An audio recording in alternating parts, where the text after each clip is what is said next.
Ahí. Estamos en la unidad número 9. Vamos a ir a ver un poco sobre el uso de scripts, trabajar un poco con la parte de programación, ¿no? De ver un poco el entorno, empezar a generar algunos scripts. Vamos a ver un poco la estructura. eh, yo con la idea de profundizar en el lenguaje de programación, en tanto eh, las bases, digamos, de C Sharp y todas las cuestiones más que nada de sintaxis. Sí, vamos a ver obviamente algo de sintaxis, pero con la idea de que puedan utilizar scripts, reutilizar scripts, si ven cosas que puedan incorporar o importar, etcétera, sepan en qué elementos o qué partes toquetear. Y, y la idea es cómo incorporarlos, cómo ver el código, ¿sí? Vamos a ver algunas cositas. Por eso vamos a profundizar, o sea, no vamos a profundizar paso a paso en cada una de las partes, inclusive de la estructura de código, sino que vamos a hacer una introducción, digamos, a cómo utilizar scripts dentro de Unity. Por eso hay muchos que yo les subí a la plataforma y pueden utilizar. Em, Bien, el otro día me quedó el escenario de esta forma, estuve viendo que han subido algunas cosas. Daniel, vos subiste un video muy bueno de un personaje, ya metiste a Bender ahí, que funciona animado, lo podés mover, quedó buenísimo. Esa parte animada la vamos a ver más adelante. Eh, y bueno, la idea es que vayan profundizando y que vayan mostrando las cosas que van armando en Unity, cargando cosas de Blender, que es lo que es el lugar donde vamos a generar contenido. Así que bueno, vamos a arrancar. ¿Dónde estábamos acá? Bueno, este proyecto el otro día yo lo había generado con 2 escenarios. Me está tirando un error de package. ¿Qué error de package acá? Siempre tengan en cuenta que la consola les tira avisos. En este caso es un error. Generalmente hay tres tipos de niveles de aviso. Los warnings, que son, por ejemplo, ahí, si yo desactivo los tres, podemos activar en este caso los que queremos ver para darle importancia o no. Pero generalmente los warnings, que son los que tienen este globito, el primero, no son errores. Las advertencias, que son como los warnings, muy parecidos, que es con el icono triangular. Y entre las advertencias y los errores, que en este caso son los 2 segundos, estos errores sí hay que resolverlos porque impiden que la aplicación se pueda compilar después, ¿no? Si esto lo quieren subir, por ejemplo, a la plataforma de Unity Play, o si lo quieren compartir, o si lo quieren instalar o compartir para subir a otra plataforma, bueno, ya ahí no le va a permitir. Por eso estos errores siempre hay que resolverlos. Em, lo que me está diciendo esto es que el proyecto has invalid dependencies. Shader graph. Ah, me parece que es el package manifest. Me parece que no sé cuáles tengo acá. Siempre estas dependencias generalmente vienen dentro del package manager. Evidentemente me tira errores de la high definition. Me parece que a ver, del terreno. No, bueno, no sé, el otro día. Report, the project may be required. Eh, lo que me está tirando es que eso está en un archivo manifest de. Bueno, no importa, ahora lo voy a ver bien. No estaba el otro día esto. Unity Projects. ¿Dónde está? Acá. Esta.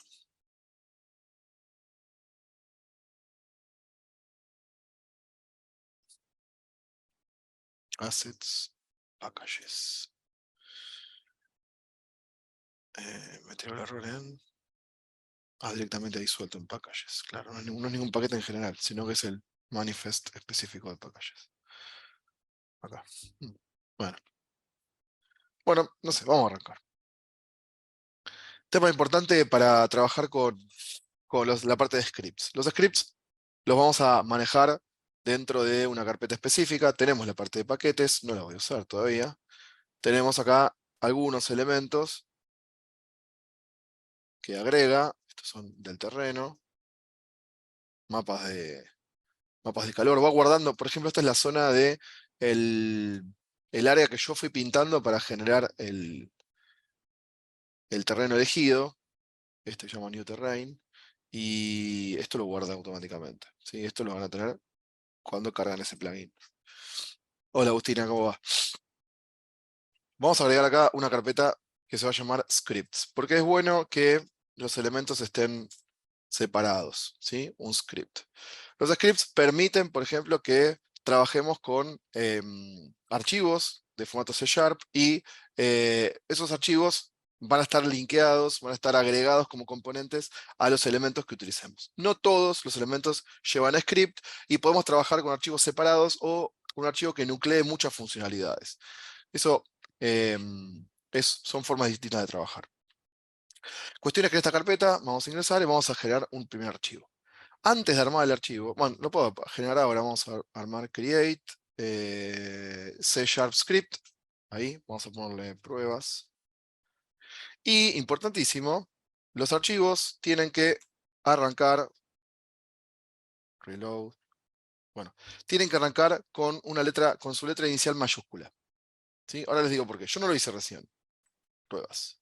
Yo no lo hice.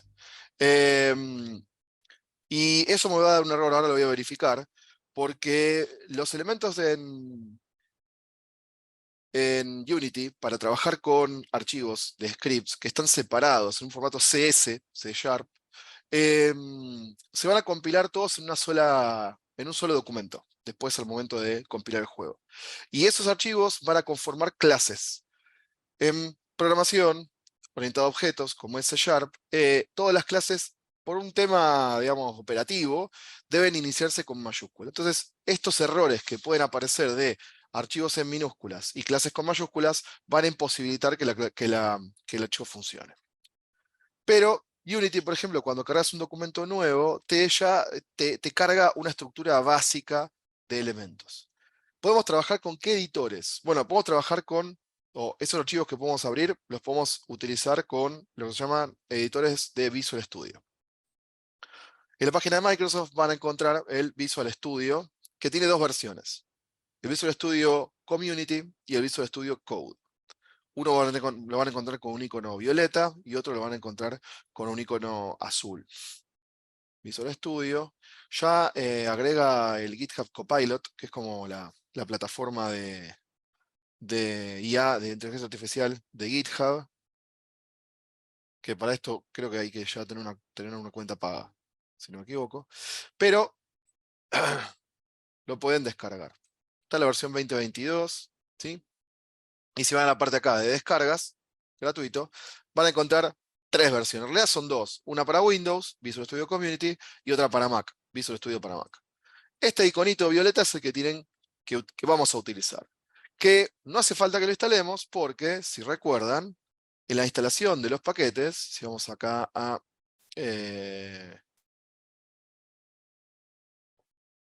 Unity Hub, en las instalaciones de cualquiera de las versiones, ya habíamos instalado el Visual Studio, en mi caso el 2019, ¿no? Porque yo tengo la versión 2021.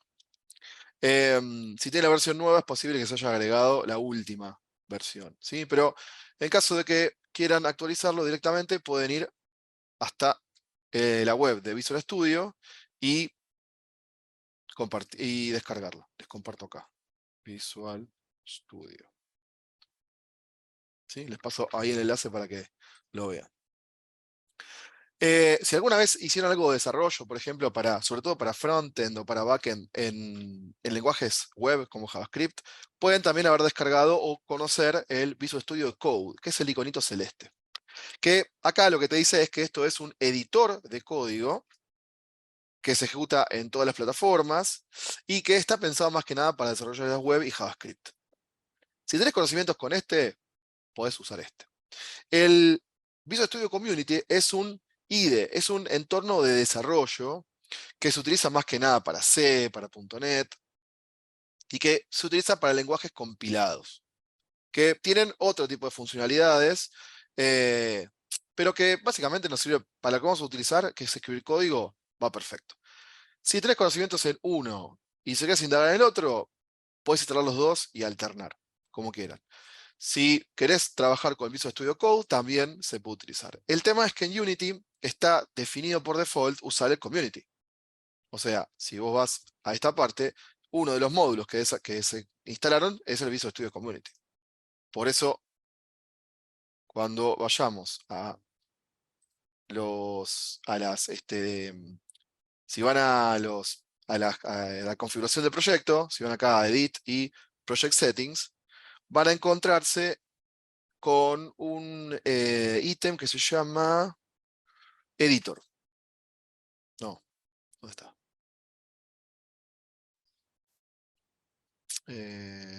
Preset Manager. Este es el editor.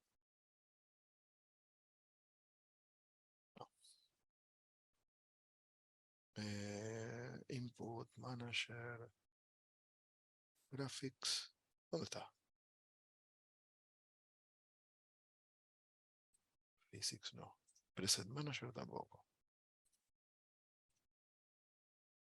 Orden de ejecución de scripts. ¿Dónde está? Me lo robaron. Memory. Device, Force Text, no. Editor. Este es el editor de Unity. Audio. Encima ya viene definido. Player. Físicas.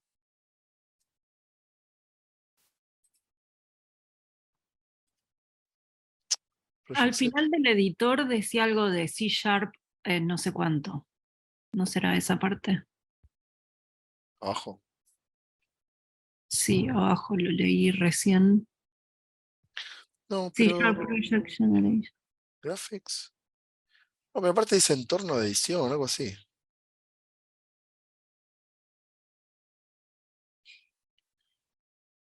Sí, acá con los formatos de archivo. Pero no. C Sharp Project Generator. No, estos son los archivos de. Por default. Extensiones adicionales que no tiene el editor. Regular Environment. No, esto es el editor de Unity. Estoy yo mal. Preferencias. Ah, en preferencias estaba. Ahí. Vamos de vuelta. Si van a Project Settings, lo que vamos a modificar son las configuraciones del proyecto en cuestión. O sea, de este proyecto que yo tengo abierto. Que dentro del hub podemos tener un montón de proyectos. Cada proyecto tiene que tener su propia configuración, principalmente. Por eso no estaba acá. Este editor no habla del editor externo, sino el editor mismo que tenemos en Unity. O sea, qué tipo de dispositivo, eh, compresiones, bueno, cuestiones. No, lo que hay que hacer es ir a las preferencias de Unity, que son más generales. Y ahí vamos a encontrar este, External Tools. Si van a preferencias, External Tools, van a encontrar una opción donde acá justamente dice External Script Editor, o sea, el editor de código externo. Generalmente por default acá va a aparecer el Microsoft Visual Studio 2019, que en mi caso lo tengo instalado así. Si quieren trabajar con el Visual Studio, tienen que cambiar por acá. La única diferencia es que cuando hagas doble clic en ese script, se va a abrir el archivo que digas en este punto, Visual Studio Code. ¿Sí? Y vas a abrir el documento directamente adentro del editor. Como a mí me gusta más el Visual Studio Community para esto, yo tengo instalado ambos. ¿Sí? Tengo el Visual Studio Code y tengo el Visual Studio Community. ¿Sí? Tengo ambos dos, el 2019. Y tengo el Visual Studio Code también. No está acá, qué raro. Ah, sí, acá. ¿Sí? Tengo ambos dos. Prefiero trabajar con Unity con esto. Porque la parte de ayuda visual es bastante mejor en C Sharp. ¿Sí? Entonces, esto lo tienen configurado. Una vez que está configurado, instalado, y lo ven en ese iconito, doble clic. Y ese documento que estamos abriendo se va a abrir adentro de Unity. Los documentos, o tener el editor vinculado directamente con Unity, hace que detecte errores de funcionamiento, genere vinculaciones automáticas con el proyecto. De hecho, fíjense que si tenemos previamente instalado Visual Studio, si lo tienen configurado en las preferencias de Unity, y si lo abren desde el proyecto que estén habilitados en ese momento, van a ver una ventana a la derecha donde tenemos abierto el proyecto, UTN 2023-91092, que es este proyecto que tengo abierto en este lugar. Si por ejemplo vas, lo voy a hacer de otra forma, voy a cerrar este. Si por ejemplo vas al proyecto y vas a la parte de Assets. Estoy abriendo el proyecto, pero ahora desde Windows, ¿no? Scripts, que es la carpeta que acabo de crear. Voy a encontrar también el archivo pruebas CS. Y si le das doble clic, también te va a abrir el Visual Studio. Pero fíjense que solamente te abre el código, no abre la ventana que tenemos acá a la derecha. Y esto es muy importante porque no va a detectar los cambios que vos hagas en el código en tiempo real, ni tampoco va a verificar compatibilidad con eso. Simplemente estás editando el archivo. ¿Sí? Entonces, el archivo se puede abrir de cualquier forma. La ventaja de hacerlo desde el editor de Unity al tenerlo vinculado es que también revisa esa sincronización de código y te avisa de mejores datos, te da más información. ¿Sí? De hecho, acá me está diciendo que lo puedo actualizar. Bien, claro, puedo salir a 2022. ¿Sí? Entonces, fíjense que no está esa ventana y el código me lo abre igual. Entonces, yo les recomiendo que, si bien no lo abran, esta forma yo la uso para verificar qué archivo es, ¿no? Porque a veces usás nombres muy genéricos y para no tener que irte al editor y hacer un gasto de memoria extra, lo abrís directamente desde acá. ¿Sí? Inclusive, se puede abrir también, o lo pueden editar con un bloc de notas. Si vos agarrás este archivo CS y lo tirás acá, te lo abre perfectamente igual. Esto por ahí para imprimir, para editar rápido, también está bueno. ¿Sí? Este tipo de cosas. Pero bueno, desde el Visual Studio lo podemos abrir y podemos ejecutarlo. Abrimos un archivo nuevo, lo abrimos en este caso desde el editor. Este archivo está sincronizado, como les decía, arriba dice el nombre del proyecto. Tiene varias cosas. En principio, como les decía, es una clase. Una clase que funciona, que después de la compilación va a ser parte de todo el registro de clases. Tiene dos partes. La parte superior, la línea 1, 2 y 3, tiene una sentencia using y unos nombres, que son en este caso librerías de Unity que ya vienen vinculadas de forma default para que todos los scripts funcionen.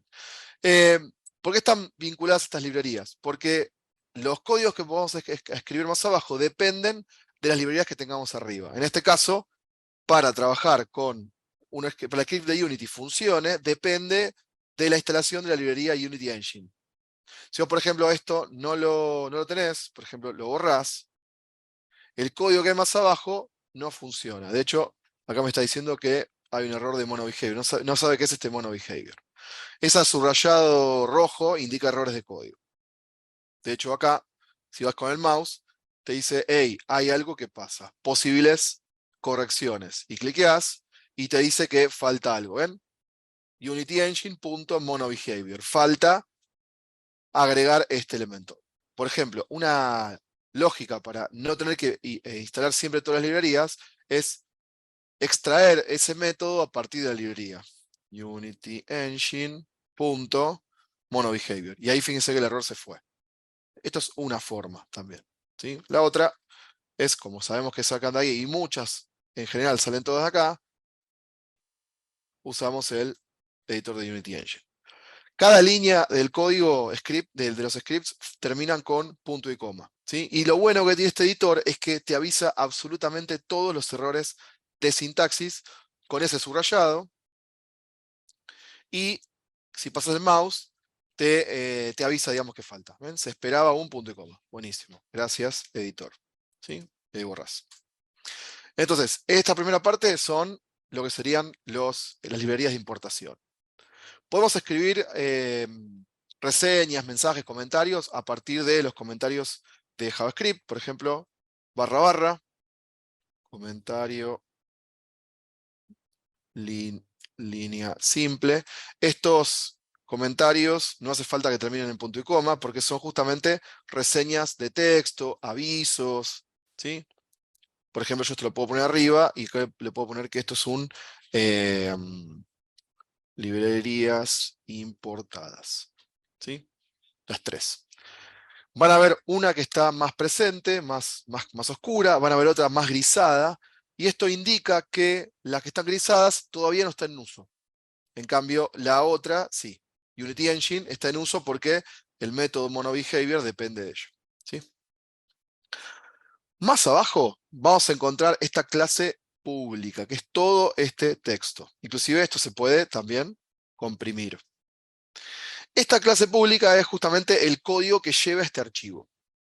Es todo lo que nuclea este documento script. Todo lo que vamos a hacer con respecto a script tiene que estar entre las llaves de apertura y de cierre de esta clase que corresponde al archivo que acabamos de crear. Y acá les comentaba este error de los nombres. Fíjense que acá me está subrayando un warning en la inicial.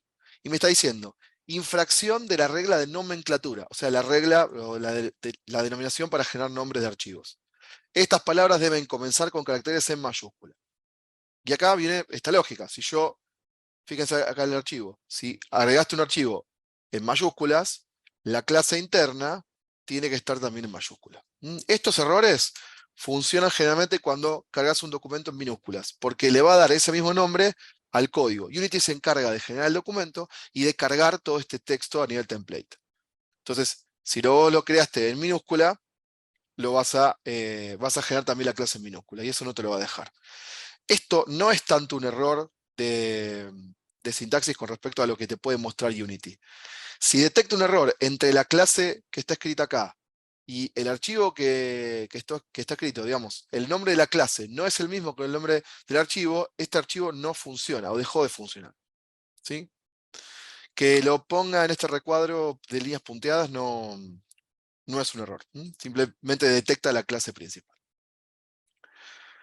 Una vez adentro de esta clase, tenemos dos partes, dos funciones. Una función que se llama start, que es una función, digamos, que genera un código de ejecución al momento que arranca la ejecución de Unity, en este caso la línea de tiempo de Unity. Y otra que se llama update, que lo que hace es funcionar con el correr de la línea de tiempo. O sea, todo lo que escribamos dentro de la función start se va a ejecutar al principio del documento, de la ejecución del código. O sea, cuando arranca, en este caso, la reproducción de la aplicación, que es cuando apuntamos el emulador, que ahora lo vamos a mostrar. Mientras estamos en modo edición, el script no está funcionando. Funciona cuando lo ponemos en modo ejecución y lo vemos por medio de la ventana Game. Pero si usamos un código en update, lo que escribamos acá adentro se va a ejecutar por tantos frames como tengamos en reproducción. O sea, mientras se va actualizando, mientras va pasando o va reproduciéndose los frames. Esto funciona de la siguiente forma. Para hacer esto vamos a poner una variable. Vamos a iniciar una variable. Acá no, vamos a iniciar arriba. Vamos a poner acá una variable de tipo pública. Las variables son elementos que guardan valores. Por ejemplo, yo voy a poner una variable de tipo string, porque va a llevar un tipo de dato numérico, alfanumérico, que se va a llamar saludo. ¿Sí? Con igual le asignamos el valor y le vamos a poner el valor. Vamos a poner hola mundo, como se pone normalmente, y cerramos con punto y coma. Esto que estamos viendo acá es una variable, como les decía. Le pongo un comentario. Esto es una variable. Las variables son elementos que básicamente guardan valores. ¿Sí? Es un objeto que guarda un valor. Este objeto es de tipo público, eso quiere decir que lo vamos a poder visualizar desde el inspector de Unity. Guarda un dato de tipo string, o sea, todo lo que sería cadena de caracteres, elementos alfanuméricos, siempre encerrados entre comillas dobles, y se llama saludo. Las variables se pueden definir y no asignar valores, o se pueden definir y asignarle valores, pero siempre tenemos que informar el tipo de dato. Yo, por ejemplo, no guardo esto y omito el tipo de dato, como pasa, por ejemplo, en JavaScript. En JavaScript vos definís una variable y no le pones el tipo de dato. En cambio, en C, en Java, eso sí pasa. Si alguno viene de lenguajes un poco más robustos, con un tipado más robusto, van a estar más acostumbrados. Fíjense que acá me tiene un error y me dice, hey, no existe en el contexto actual. Para darle contexto a una variable le tenemos que dar nombre y le tenemos que dar también un tipo de dato asignado, string. Esto quiere decir que no puede guardar otra cosa. Yo no puedo poner un número adentro, porque esta variable va a ser de string. Y vamos a poner otra variable numérica, public, int. Int es el de integer, o sea, números enteros, que se va a llamar, no sé, vamos a ponerle vuelta. 2 puntos. Y esto arranque en 0. Punto y coma. Ahí. Entonces, vamos a ver para qué funciona este start y para qué funciona el update. Yo, por ejemplo, escribo, vamos a tirar a la consola la variable saludo. Vamos a poner que el mensaje lo mande a Unity. Para eso podemos usar el método print, que imprime, que es un método un poco antiguo. Si alguno viene de algún lenguaje más viejo, print sigue existiendo desde C o de Visual Studio, si alguien, o Visual Basic. Visual Studio no, Visual Basic. JavaScript, en HTML, el print existe todavía. Pero acá tenemos otro método que se llama debug. Debug.log. Debug.log. Entre paréntesis podemos escribir ahí que vamos a ejecutar. En Python también. En Python también está el print, exacto, Martín. Por eso es una sentencia muy utilizada donde manda mensajes a una consola. Que dentro de Unity la consola la tenemos siempre en esta parte. ¿Sí? Vamos a ir acá. Entonces, vamos a poner que muestre la variable saludo. En este caso va a mostrar lo que está guardado en esta parte, por eso sirven las variables. Si vos invocás a la variable, en este caso, se va a mostrar el mensaje, o se va a mostrar el texto que guarda esa variable. Saludo. Y le vamos a concatenar, en este caso, vuelta. Ahí. Esto va a mostrar el texto y va a mostrar el valor de la vuelta. Bien. Y esto lo guardo. Una pavada. Esta misma función, funcionando dentro de start, va a tener un resultado, y funcionando dentro de update, vamos a poner acá vuelta más, para que le cambie el valor. Funcionando dentro de start va a funcionar de una forma y dentro de update va a funcionar de otra. Tenemos el script, volvemos al editor y vamos a agregar esto para que funcione. Se le puede agregar a cualquier cosa este script. Este script, para que se ejecute directamente, tiene que estar en el escenario. Entonces lo vamos a poner, por ejemplo, a la cámara. Podemos agregar scripts arrastrando hacia los elementos, desde la ventana del proyecto, ya sea dentro de la jerarquía o dentro también del editor. ¿Sí? Si yo agarro esto y se lo tiro a la cámara, me va a agregar en este caso un componente que se llama pruebas. ¿Sí? Si esto no lo quieren más, opciones, y acá removemos componente. Otra forma de cargarlo es agregando un componente, porque cada script es un componente de por sí.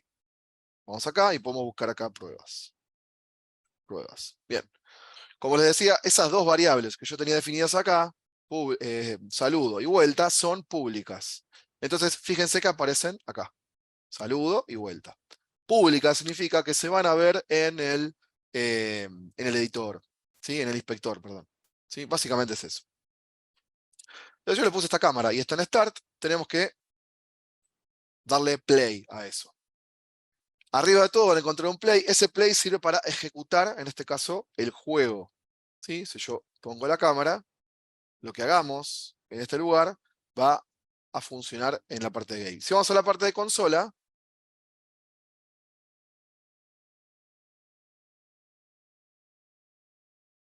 no me deja nada. Ah, mirá, hay unos errores acá.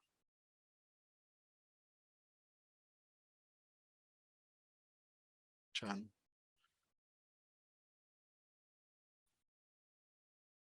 Pruebas, ahí.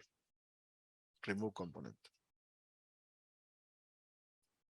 Jodeme que sea por esto. ¿Eh?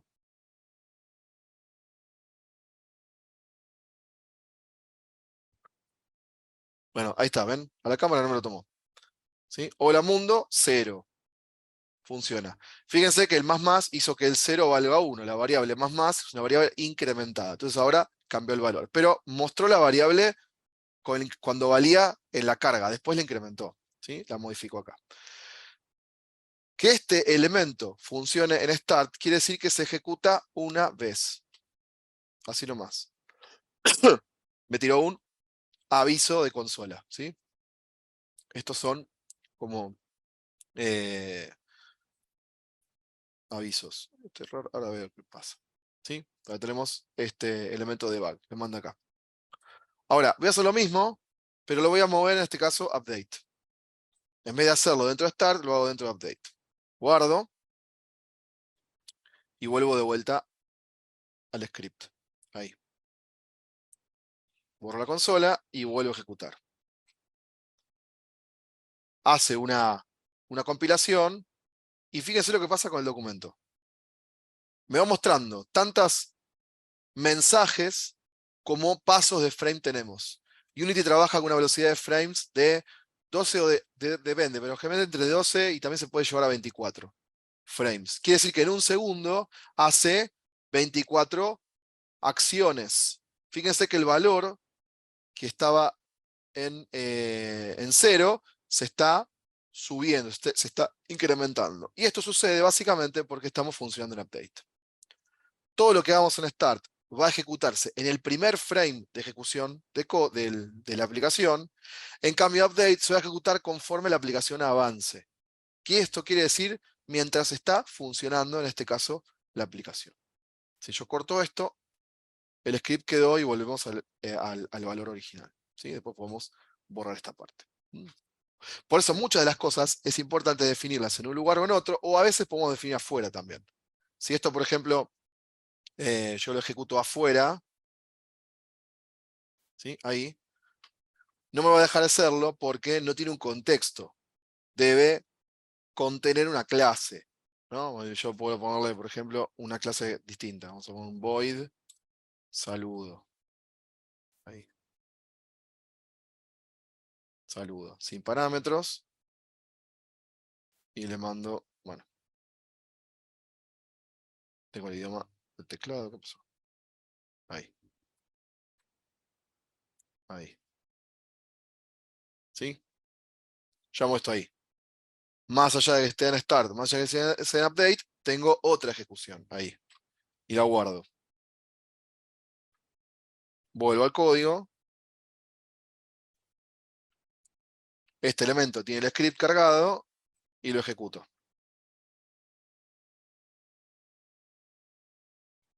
En ese caso, fíjense, no hay ninguna ejecución específica.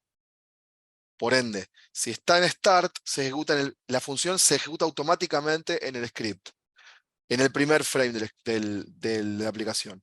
Si está en update, se va ejecutando conforme vaya el paso de frames, o sea, se va actualizando, por eso se llama update. Pero también podemos generar funciones nuevas. Ahora, esta función no se va a ejecutar a menos que la ejecutemos, ¿sí?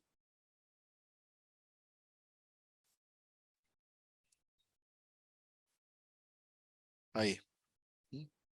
Pero este método, en este caso, no lo puede ejecutar de esta forma, como sería. Por eso esto va a depender también de algunos de los inputs. Ahora lo vamos a hacer, ¿sí? Pero también vamos a verlo de esta forma. A veces, si quieren no borrar cosas, podemos comentarlas.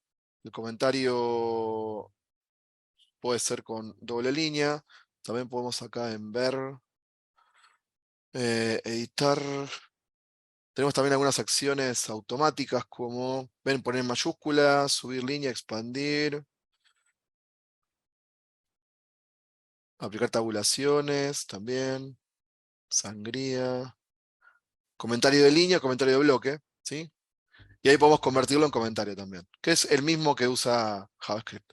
Si bien algunas veces usaron JavaScript, los comentarios son exactamente iguales. Barra barra para el comentario en línea, barra asterisco asterisco barra para comentario de bloque o comentario en este caso multilínea. Bien.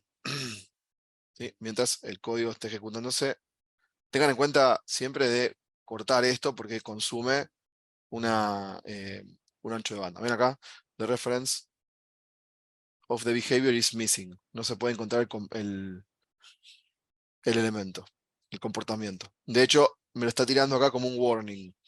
¿Sí? Esto es un aviso, estos son warnings y estos son errores. Borramos todo de la consola. Los errores no. Que sigue teniendo el mismo error de dependencias, que esto después lo voy a ver qué era. Bueno, ¿sí? Más o menos va funcionando por acá la cosa, ¿sí? Las variables se pueden ir definiendo siempre arriba de las funciones. Tenemos variables de tipo booleanas, perdón, de tipo string, o sea, cadenas de caracteres, de tipo numéricas. Hay otras variables numéricas como, por ejemplo, float, que en este caso son variables decimales, número decimal. Es importante saber que los nombres de variables no se pueden, no le pueden agregar espacio, pueden agregar, por ejemplo, guión bajo, ¿sí? No guión medio, ¿sí? Guión bajo. No pueden empezar con números, por ejemplo, tampoco. A ver si les muestro algo. El nombre no existe en el contexto actual, ¿sí? No puede empezar por números, pero sí pueden tener números luego del primer carácter. ¿Sí? Y pueden arrancar con mayúsculas o pueden arrancar con minúsculas. Eso es indistinto. El tema es que C# es un lenguaje de tipo case sensitive. ¿Sí? Se lo pongo acá también. Case sensitive. O sea que esto es sensible al uso de mayúsculas o minúsculas. Si vos pones, por ejemplo, el script, ¿sí? Lo pongo acá. Y la variable resulta que la habías escrito con mayúscula, pero la utilizas en minúscula, te va a decir, hey, esta variable no existe. Y vos decís, pero si está escrita arriba, saludo. No, no, pero no es lo mismo. Para el código que empiece con mayúscula, no tiene nada que ver con que empiece con minúscula. Para el código son dos variables distintas. ¿Sí? Por eso generalmente se utilizan nombres de variables minúsculas, nombres de clases con la primera inicial mayúscula. Y yo, por lo menos, uso este tipo de nomenclatura de nombres de mayúsculas, minúsculas dentro de los nombres si tengo una variable con nombres compuestos, ¿no? Por ejemplo, acá, número decimal. No uso guión bajo porque me parece molesto, directamente le pongo una mayúscula, ¿no? Por cada palabra le pongo una mayúscula. Esto se llama camel case, ¿sí? Por eso se usa para esto la estructura camel case. Camel case significa porque esas subidas y bajadas emulan las jorobas del camello. Por eso se llama camel case. Bien, número decimal, le vamos a poner acá. Como los floats son decimales, tenemos que agregarle, o podemos agregarle en este caso, algún dato. 0.5f, punto y coma. Esta f es de flotante. Se la podemos omitir, ¿sí? Pero acá metí error. Literal de tipo double no se puede. Claro, si usamos decimal, tenemos que ponerle f. Y si usamos double como tipo de dato, en ese caso no hace falta hacerlo con la f. Pero bueno, como son flotantes, le dejamos float y le agregamos acá la f. Y también tenemos datos public booleanos, que los booleanos es, vamos a poner activo, y que tiene el valor true o el valor false. Es importante no confundir un tipo de dato string y un tipo de dato booleano. Por más que acá aparezca una palabra y acá también aparezca una palabra. Cuando son string van entre comillas, dobles o simples, generalmente dobles. Cuando son booleanos va la palabra true o va la palabra false. ¿Sí? Esto es booleano, true o false, tiene esos dos valores. Ahora, no es lo mismo escribir false que escribir false. Porque en este caso, sí, booleano y es false. ¿Y yo qué les dije? Escriban false. Pero en este caso es un tipo de dato string. Si está entre comillas, es string. No se puede convertir implícitamente el tipo string en bool, básicamente. Entonces, si le pusiste una variable bool, tiene que ser valor true o tiene que ser valor false. ¿Sí? Ahí. Em, por ejemplo, vamos a agregar un programita chiquito en update, ya que estamos acá. Vamos a agregar 3 variables para que podamos ejecutar algo más interactivo, medio bajo porque vamos a funcionar en la consola todavía. Em, vamos a poner un activo, vamos a poner otra variable public, booleana, bool, no, bool, así. Vamos a ponerle funcionando, también que va a ser en este caso, no le ponemos valor porque la vamos a modificar según el script. Ahí, en este caso va a estar en ese valor. Y public reiniciar. Ahí, vamos a poner esos 3 valores. O sea, vamos a trabajar con una estructura condicional en donde si algo está en modo activo, esto va a funcionar y si lo queremos reiniciar, podemos reiniciarlo por acá. ¿Sí? El activo va a pasar a ser, si lo queremos reiniciar, lo podemos parar. Si dejamos que esté funcionando, lo podemos parar también, que va a modificar el activo, y si reinicia, reinicia el contador, digamos. Un contador que vamos a utilizarlo como vuelta acá también. Vamos a trabajar acá en update. Hay estructuras en programación que permiten, por ejemplo, alternar valores, ¿no? Que son los condicionales. Un condicional, que si alguno vio algo en algún lenguaje, lo van a conocer como el if y el else. If else. Si hay algo que está definido por un valor, lo estás comparando con algo, si ese algo es verdadero, entonces se va a ejecutar una pila de código entre llaves. Y si no es verdadero, o sea, si es falso, se va a ejecutar la pila de código que está entre llaves del else. O sea, si una cosa verdadera, si no, se va a ejecutar la cosa falsa. Básicamente es como decir if condición entre llaves, lo que ejecución, si es verdadero,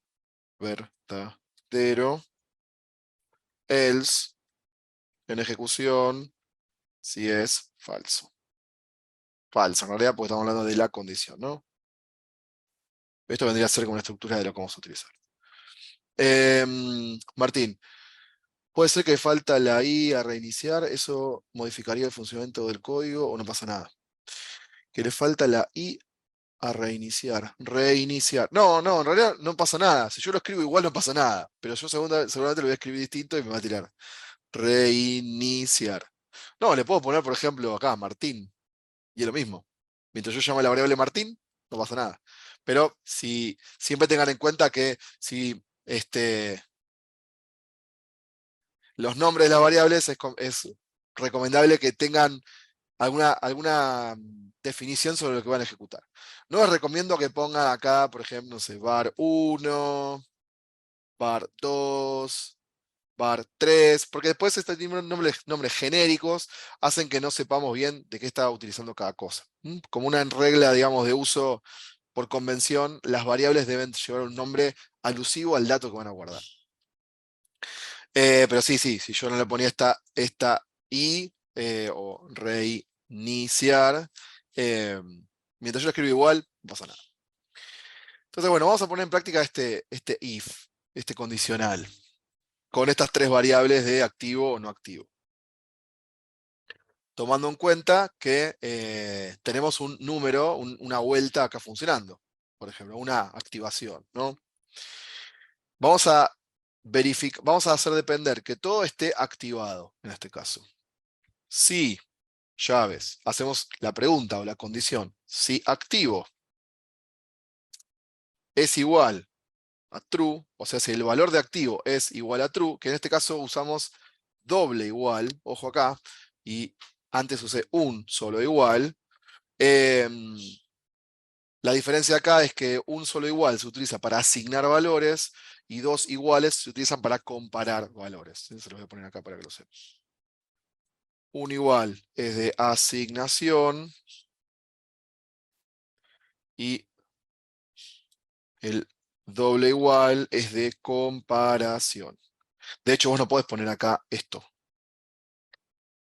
¿sí? Porque te va a decir, hey, un error de sintaxis. Es otra cosa. El doble igual se utiliza para vos cuando comparás dos cosas. Estoy comparando activo con un elemento. Puedo comparar, por ejemplo, una variable con otra, ¿sí? Con llaves. Y esto no está mal. Fíjense que ahí no me tira error. Pero yo lo voy a comparar con un valor también. True. Si activo es igual a true, entonces le vamos a decir lo siguiente. Le vamos a decir que muestre el número de vuelta. Debug.log. El número de la vuelta va a ser vuelta. Y que lo sume, o sea, le sume 1. Puedo hacer así, o podemos hacer también vuelta más 1, o más 2, o más 10, lo que sea, ¿sí? Pero el más lo que hace es incrementar en 1. O sea, si está activado esto, la vuelta va a avanzar. Si está activo. Ahí.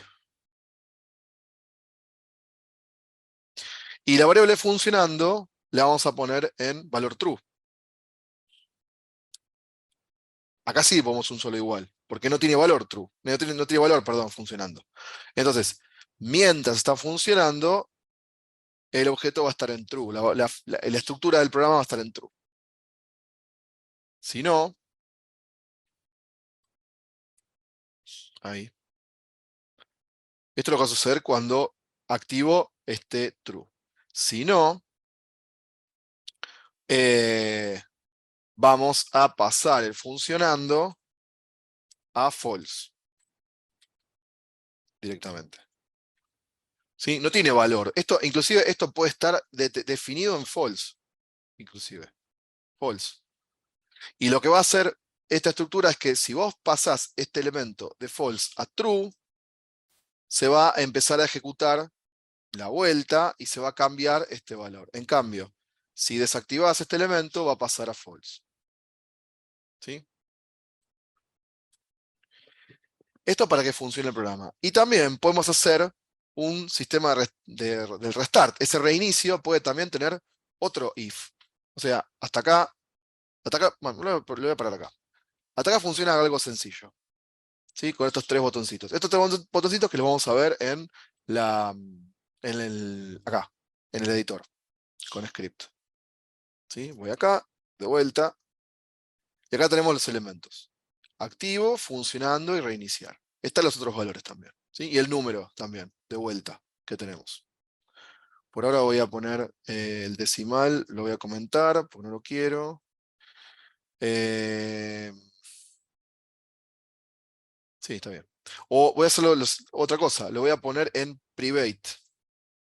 Ahí, que es lo contrario de public. Si vos lo pones en private, dentro del editor, van a ver que desaparece de la edición. ¿Ven? No está más la variable decimal. ¿Sí? No está más visible acá en el editor. Hay una forma de hacerlo si modificamos acá, el inspector le ponemos en modo debug. Si lo pones en modo debug, ahí aparecen un montón de datos mucho más extensos. Y una de las cosas que aparece en pruebas es la variable que es privada. ¿Ven acá? Número decimal, ahí está.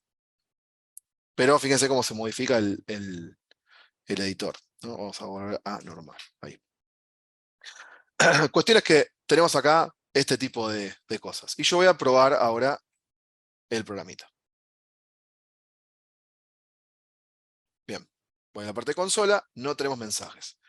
¿Por qué no hay nada funcionando? Porque activo no está activado, está en modo false. Y lo que dice el código es que si está en true, ahí arranca a activar la vuelta.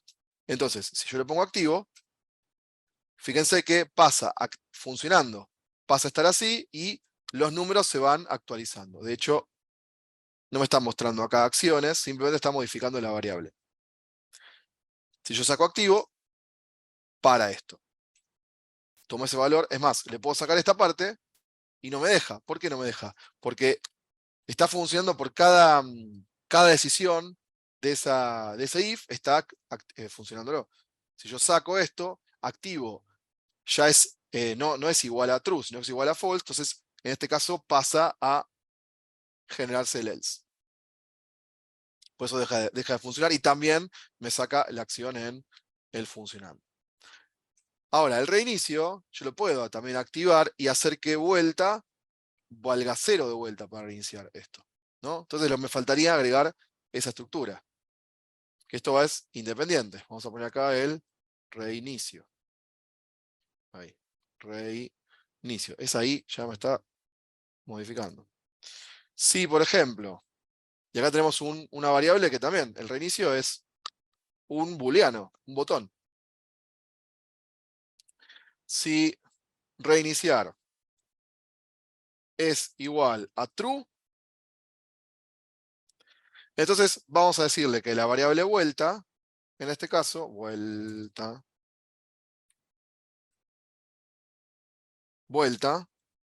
sea igual a 0. Se reinicia. Lo que estamos haciendo es pisar el valor, en este caso, de esta variable. Volvemos a volver a esta misma, ¿no? Pero vuelta va a 0. Fíjense que estoy llamando a la misma variable que tenemos definida arriba, no le puse el public y no le puse el tipo de dato, ¿sí? Eso es para cuando definimos las variables. Después, cuando las usamos, simplemente usamos el nombre. Vuelta en 0. En este caso, como no tengo una condición distinta, digamos, yo quiero que esto ejecute solamente cuando esto es true, no tengo un else, podemos hacer un else y no agregarle nada, ¿sí? Esto se puede dejar así, vacío, pero si no usas el else, no ocupes código de más y lo podés omitir. Tiqui, tiqui, tiqui, ahí. ¿Sí? Entonces tenemos ahí un código simple para reiniciar, ¿sí? Esto funciona si vos tocas activar o no desactivar y lo podés reiniciar, ¿no? Entonces volvemos y cerramos esta parte. Pongo el código en ejecución, queda todo como está, activado. ¿Por qué acá arranca en 1? Porque yo le puse el saludo, ¿sí? El saludo, mostró el saludo y mostró la variable inicial, que valía 0. Y después hizo el incremento en el start, ¿sí? Esto sigue estando. Yo esto no lo saqué. Entonces, la variable se incrementa. Ahora, no se vuelve a incrementar porque no está activado. Yo pongo activar y ahí la variable empieza a incrementarse 1 más 1. Ahora, el reiniciar funciona de la siguiente forma. Si está en true, ¿ven? Vale 0.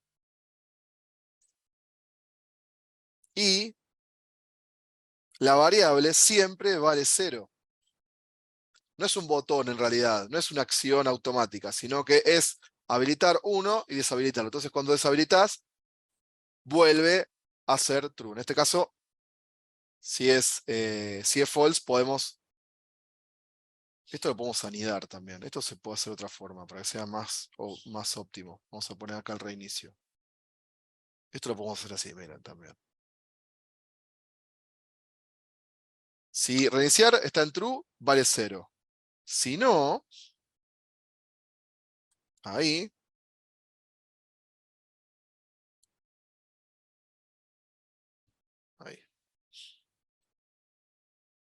todo esto va a funcionar si reiniciar está en false. Miren cómo cambió esto ahora. Guardo. Esto para que funcione mejor el botoncito del reinicio. Saco por acá, borro todo y vuelvo a ejecutar.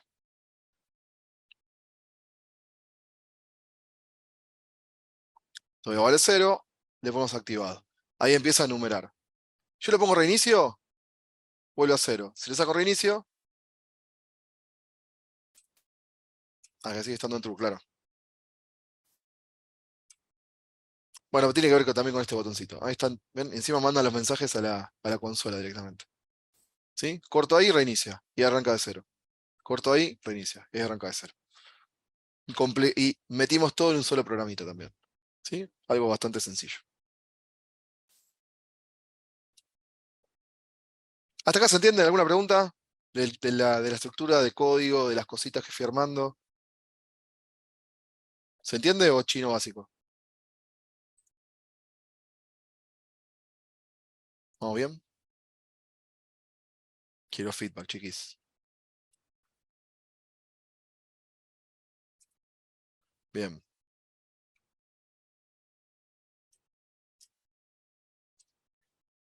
Bien. Entonces, este tipo de cosas es como que para que empiecen a manejar un poco las partes de carga y ese tipo de cosas. Y esto después los voy a subir para, para que lo tengan también. Creo que hay uno de pruebas subido, o algo parecido. Pero bueno, inclusive tenemos acá la función que no voy a meter. Es importante también entender estos indents. Los espacios que tenemos acá no ocupan espacio, digamos, de funcionamiento. Esto puede estar, por ejemplo, sin saltos, sin nada de eso, y va a funcionar igual. ¿Sí? Esto lo pueden tener igual y no va a interrumpir su funcionamiento, pero generalmente el código se utiliza para leerlo, digamos, hacia abajo, generalmente. ¿Sí? Por eso siempre lo vamos a ver con un indent definitivo. Ahí, piqui, ahí. Ahí, ¿sí? De hecho, acá no tiene que haber espacios ni nada de eso. Pero se entiende con que este espacio me está diciendo que lo que sigue del código está dentro del elemento que estaba antes. O sea, adentro de esta llave, que está una tabulación menos, es el que anida esta parte. Son ayudas visuales que pueden, cuando tenemos mucho código, por ejemplo, yo veo acá y hay un montón de cierres de llaves, cada una de estas cosas permite saber qué es cada una, ¿no? Inclusive si dejas el mouse ahí está avisando. Este es el cierre de update. Este es el cierre de pruebas. Este es el cierre del else y este es un cierre de un else. ¿Sí? Este es un cierre de el if que tenemos arriba. Este es el cierre de la función start. ¿Sí? Por eso es muy importante utilizar este tipo de editores. ¿Sí? Porque de vuelta, podés trabajar con el bloc de notas, pero dependés de un montón de cuestiones que te está avisando el programa. Si te olvidas un punto y coma, si pones una variable mal, etc., te lo va a avisar. Bien. Gracias por estar.